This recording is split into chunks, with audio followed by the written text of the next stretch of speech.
Hi, folks. Happy Tuesday. It is August 6th, 2024, and we've got Bonefire on the table. My guides would not let me pick any other deck but Bonefire today. I really wanted to go for Morgan Greer, so that got nixed. All right, what do we got going on? We have the Sun in Leo, the Moon and Venus both are in Virgo. We've got Pluto, Saturn, Neptune, Mercury, maybe Chiron, in retrograde. I really want to look up the Chiron thing.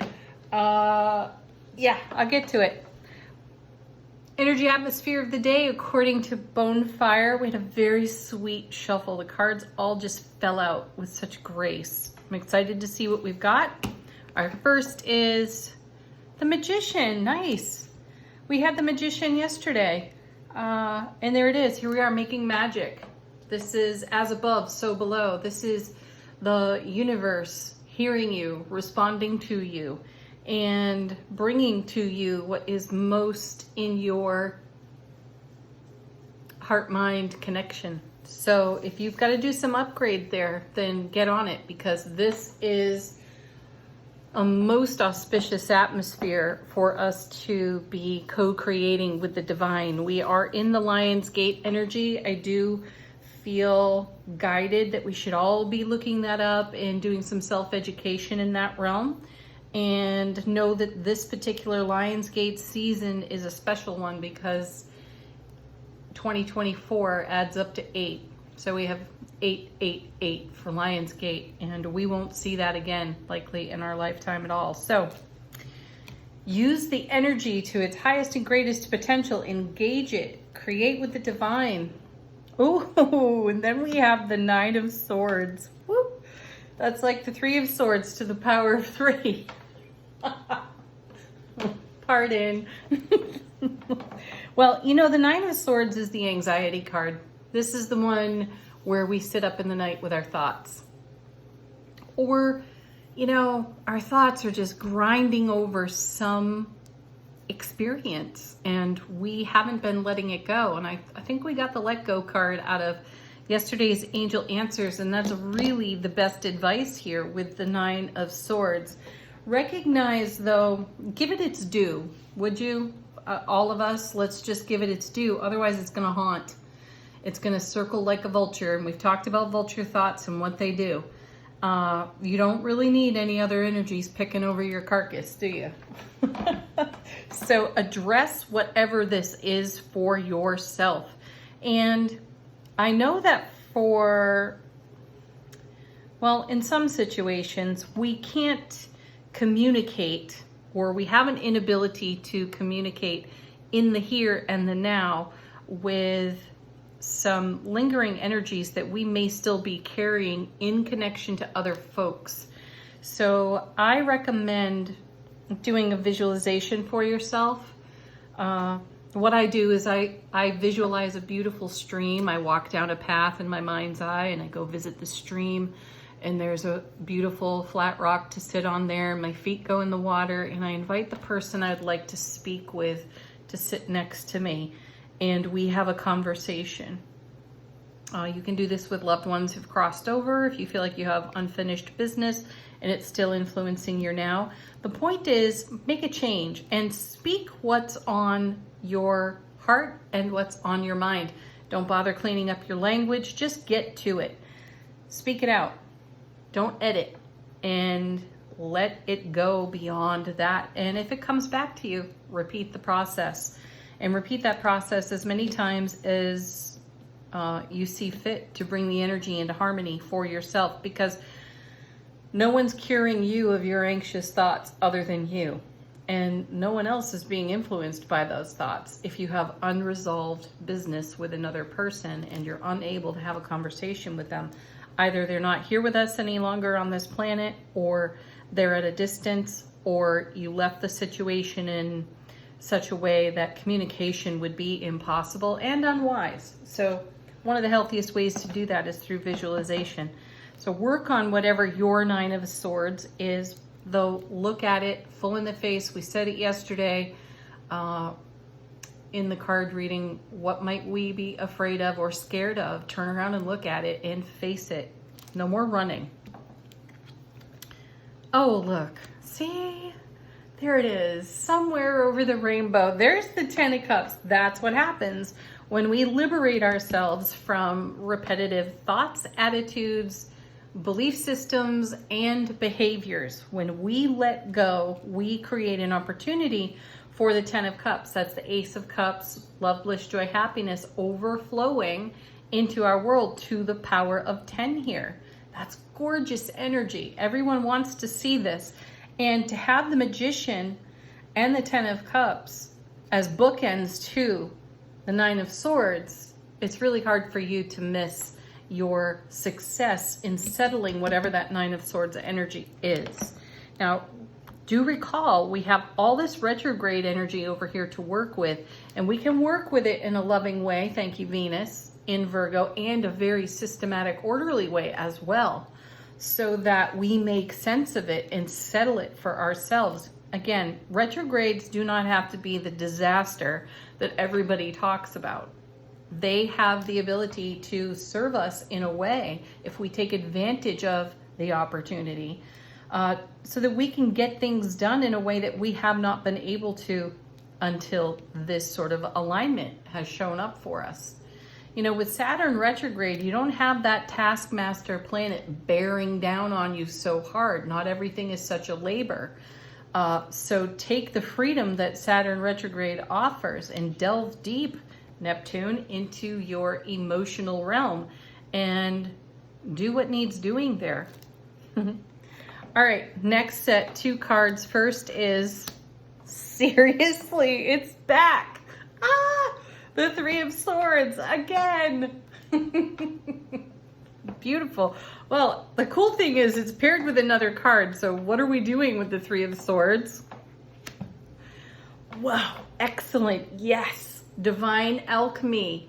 Gosh, we talked about this yesterday. I think we had Temperance and Three of Swords yesterday as well. And here they are beautifully showing up together. So we talked about that Rumi quote with the Three of Swords, a crack of light right in the heart space there, you know, can change everything. And that's what we're up to. Divine alchemy is change, and Temperance is big change. And it's directed by the gorgeous Archangel Michael. Whoa, check that out for yourself. So we have angelic influence on our Three of Swords. Embrace your Three of Swords lovingly by the stream over here in the visualization on that Nine of Swords. And bring love, bring harmony, bring bliss, joy, and happiness on overflow to these other situations. I don't know exactly what could be anchoring us to the old business that's being resurrected here on the Nine of Swords. It's going to be different for every single one of us, though the profound energy of the Three of Swords and the way that that energy penetrates our hearts tells me that it is super auspicious for us to work that out in the now. Settle it once and for all is what I'm hearing. And then, yeah, charge ahead like crazy with the Chariot.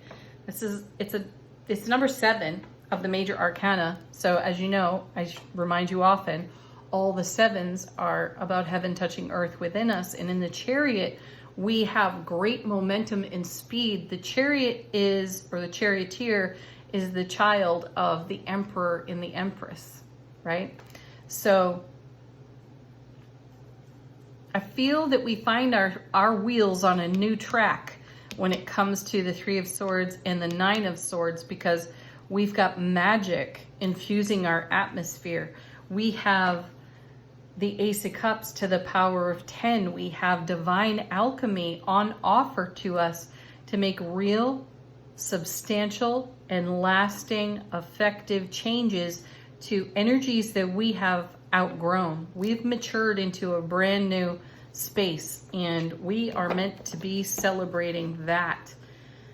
And for some of you specifically, I'm hearing from my guides, whatever that relationship was, let it go. Free yourself.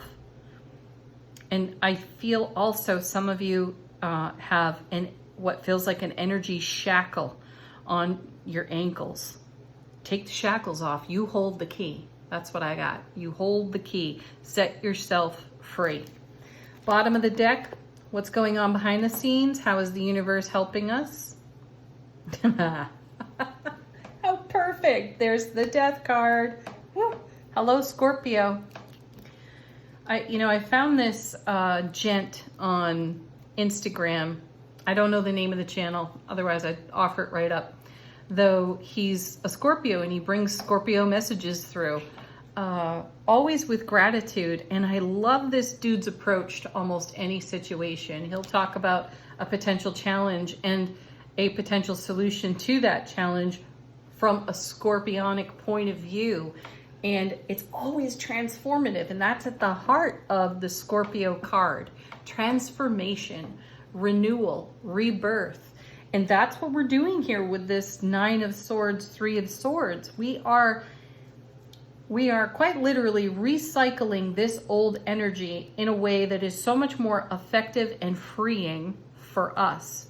So allow the transformation to take shape, to take form, to run its course is what I'm picking up off seeing that death card. Now the real magic will be, because this is something that happens on this tarot table so often, is that we will see the High Priestess. Almost every single time I pull out the death card, we'll see the High Priestess, or vice versa. So fingers crossed, Magician, bring that kind of magic to us. Because I sense that we have a great intuitive vision that is being confirmed for us through this 10 of Cups. And I'm sensing that the death card, and potentially, if she shows up, the High Priestess have something to do with that. So we're following through on our intuition. It doesn't matter if she shows up or not. We're following through on our intuition. We feel guided. We're taking our cues from our intuition, and we're discovering just what we're capable of when we allow that energy and when we don't talk ourselves out of it. 9 of Swords. Next we have the Empress. Oh, hey, the mother to the Charioteer. See, we're nurturing something new into being. We're giving birth to a whole new transformative life experience, spiritual journey experience. Love seeing her there. You know, she's got the world in her third eye, so she has a very broad vision, and we have a very broad vision for what we are putting on our foundation. 10 of Cups. Next, 10 of Swords. I love seeing that right now because it's a graduation of energy from the 9 of Swords to the 10, which means that we're complete with something. So we've brought something full circle. And with the World in her third eye, the World is the last card of the major arcana before we reset, recycle to the Fool and a new beginning and a fresh start. And I feel that that's what the Death card is promising us. So we've reached a moment of great fulfillment in the 10 of Swords where we have mastered a life lesson, a spiritual journey experience. We get up from this and we walk on with all that wisdom and all that knowledge. Ooh, exciting. Where's it taking us? Seriously! Huh? Talk about a goosebump moment. There she is. There's the High Priestess. Yes, thank you, cards, so much. Wow. Yeah, because we're following through on our intuition. I know I said it moments ago, and that's the magic. I am positively giddy and covered in goosebumps at the moment. Yay for us. Keep doing what you're doing. It works for you. What's next? Oh, sweet. And we saw this in yesterday's reading. The 4 of Swords came up for us. And this was maintaining our temple of peace, our inner temple of peace. And in order for that to be maintained and sustained, we have to address the 3 of Swords, 9 of Swords experience. And use the retrograde energy to make the most out of those sword energies, because look what it's creating for us. A masterful life lesson, a spiritual maturity that we have never celebrated until now. How exciting for us. Wow. Just wow. Thank you for being here with this with me in these moments. This is so great. Angel answers. Wow, cards already falling out. That's just as fun as pulling the High Priestess. Here's the Let Go card. And we're just talking about that moments ago in the Nine of Swords. It's time to let go of that old story and to let go of that old connection that you may feel anchored to because you have some unresolved, unspoken things on your mind and on your heart. And then we get this, there's something better. There's definitely something better than this. And you know it, you feel it, you've experienced it, you're daydreaming about it, you're night dreaming about it here, and you're in co-creativity with the divine, all in divine alchemy here, in temperance, to create a 10 of Cups style foundation. And then we have the emphatic yes. That's for those of you who are like, yeah, is that really true? Are you sure? Yes, emphatically I am. My gosh, if I can talk cards into existence on this table, then we can do anything, right? Okay. Great advice. Don't stop. Don't quit. Don't throw in the towel. You have made more progress than you're probably giving yourself credit for.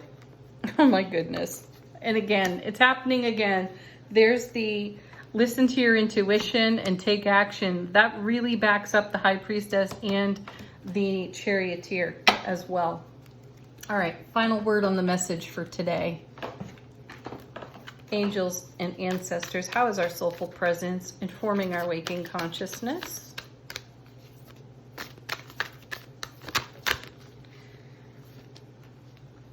Very cool.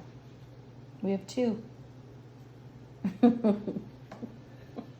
I think this one's just for me. I'm going to share it though, of course. We have the Stag, trust and thrive.